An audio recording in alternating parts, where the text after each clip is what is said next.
fois de plus, on a reporté la plénière qui devait statuer sur les motions de défiance. Des soupçons de corruption circulent dans la capitale. On parle même de sectarisation de la question de motion de défiance. Qu'est-ce qui bloque? Bon, avant toute chose, revenons tout d'abord par rapport à l'Assemblée nationale, par rapport au règlement d'ordre de l'Assemblée nationale, qui voudrait tout simplement dire ceci. Dès lors qu'un membre du gouvernement ou un fonctionnaire de l'État congolais est appelé par une motion de défiance, il arrête de travailler. Il cesse toute activité pour venir répondre à la représentation nationale. Et cette motion de défiance devrait passer. Je parle au conditionnel. Vous allez comprendre le pourquoi. 48 heures après. Aujourd'hui, nous sommes à la 25e jour. Au 25e jour, la première fois, le Premier ministre avait écrit, et nous avons reçu la correspondance, que le ministre délégué aux Finances était en mission de service de longue date. Mais jusqu'à présent, nous attendons. Nonobstant cela, nous avons vécu ce que nous avons appelé l'épisode que les députés nationaux ont commencé à surseoir leur signature jusqu'à la fin de la commission économique et financière du Parlement pour qu'ils puissent l'accepter. Et maintenant, comme ils ont reporté et qu'ils ont reconfirmé leur signature, nous attendons de plénière, ça ne vient pas. Nous nous posons des questions. Or, par rapport aux signatures, il y a un fait grave de tentative de corruption sur un député national, l'honorable John Kolela, député national élu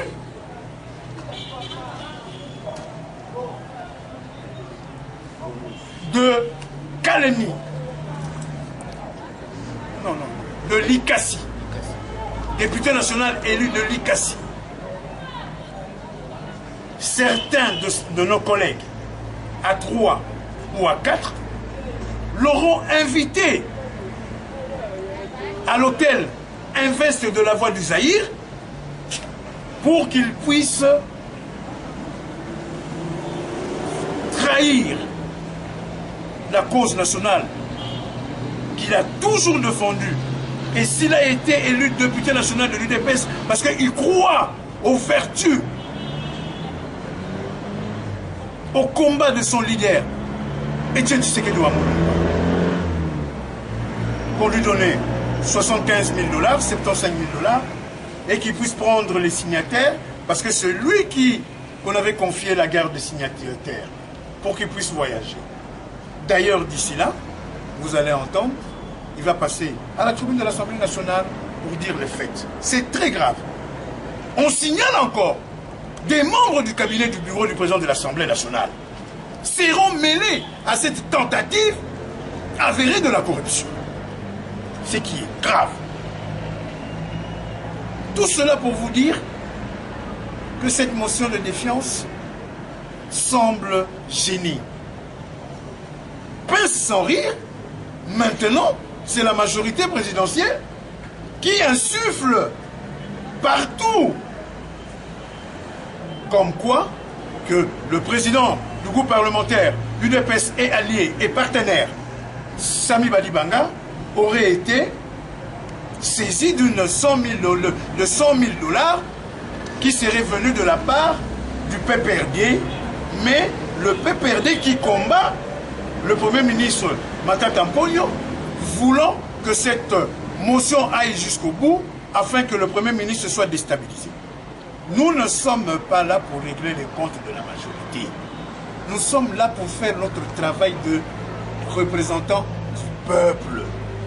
Dès lors dans cette affaire, le ministre délégué aux Finances, c'est quand il est passé pour répondre aux préoccupations de l'Assemblée nationale, aurait dit ce qu'il aurait dit à la commission ECOFIN, je ne pense pas que nous serons arrivés là. Mais la responsabilité incombe au président de l'Assemblée nationale, l'honorable Aubin Mina. Bien sûr, à un degré moindre, au président Kengo Wadondo du Sénat, finissant, vieillissant, obsolète. Simplement parce qu'il refuse de convoquer la plénière de l'opposition parlementaire pour que nous puissions adopter notre règlement d'ordre intérieur et puis élire ou désigner par consensus le porte-parole de l'opposition. 2 fois, j'ai honte d'être député national dans ce pays. Et je me pose bien la question dans 2 ans si ce sera encore le cas. Parce que ce manque de respect est grave. Très, très, très grave. Que la Chambre de représentation nationale puisse être atteinte de la corruption. Ça, c'est grave. Honorable Jean-Claude Wemba, vous voulez nous dire que la raison du deuil qui aurait frappé l'Assemblée nationale n'est pas une raison pour qu'on puisse reporter la plénière? Nous avons toujours, en cas de deuil, l'Assemblée nationale a toujours fait une délégation pour que nous puissions aller enterrer nos collègues. Et cette fois-ci, nous avons seulement appris que les députés de la majorité qui sont partis. Nonobstant cela, qui peut refuser qu'on puisse repousser une plénière par rapport à un cas de deuil d'un collègue qu'on enterre aujourd'hui ou demain à Lubumbashi? Mais nous disons ceci, ça c'est le vendredi, mais hier le jeudi, le mercredi, on était où pour convoquer la plénière? C'est de là nous disons, je m'incline vis-à-vis du collègue Chikwaz, mais je dis ceci que le président de l'Assemblée nationale ne valorise pas sa chambre. Une toute dernière question sur ce sujet. Des rumeurs font cours la ville. On parle de monnayage, ou plutôt de paiement des députés originaires du Bandundu pour que le jour du traitement de la question, une motion incidentielle soit posée, laquelle motion incidentielle relèverait le fait que le sujet pour lequel vous êtes en train de débattre dans la motion de défiance est en discussion au niveau de commission. Pardon, téléphone en agneau.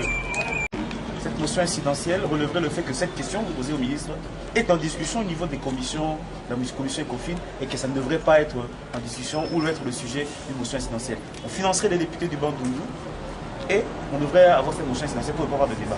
J'ai beaucoup de respect pour mes collègues de la province ville de Kinshasa, qu'on appelait à l'époque la province de Léopoldville, qui avait à son sein le Congo central, le Bas-Congo, la ville de Kinshasa, ainsi que la province du Bandundu. Je ne le pense pas parce qu'il y a des véritables députés, il y a des gens qui savent que le peuple les a envoyés et qu'ils doivent faire convenablement leur travail.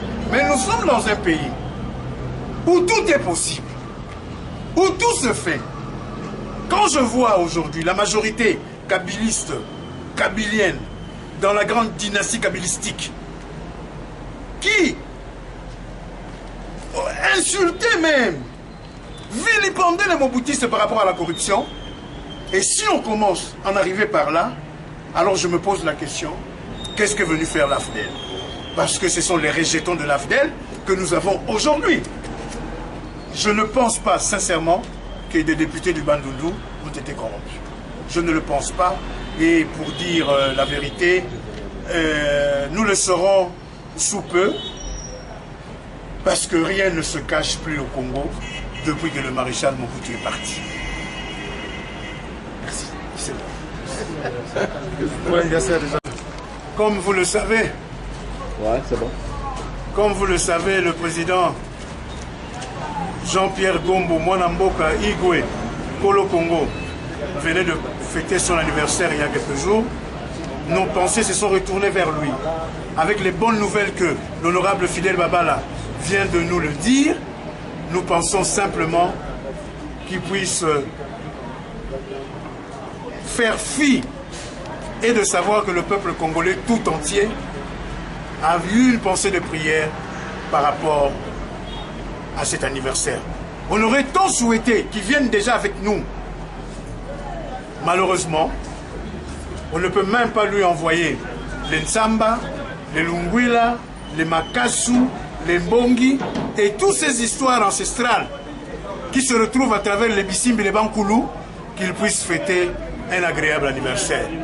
Mais, sous peu, le président Jean-Pierre Mbemba serait parmi nous et ça serait la résistance populaire parce que le Congo a besoin de lui aussi pour la rédemption de ce pays et que sa venue est vraiment entendue comme les bonnes nouvelles qui sont venues de Bruxelles, là où le président Etienne Tshisekedi Wamulumba, Mukulumpa, vient d'organiser un petit bureau mobile à Bruxelles pour suivre de près tout ce qui se passe au pays. Merci à vous.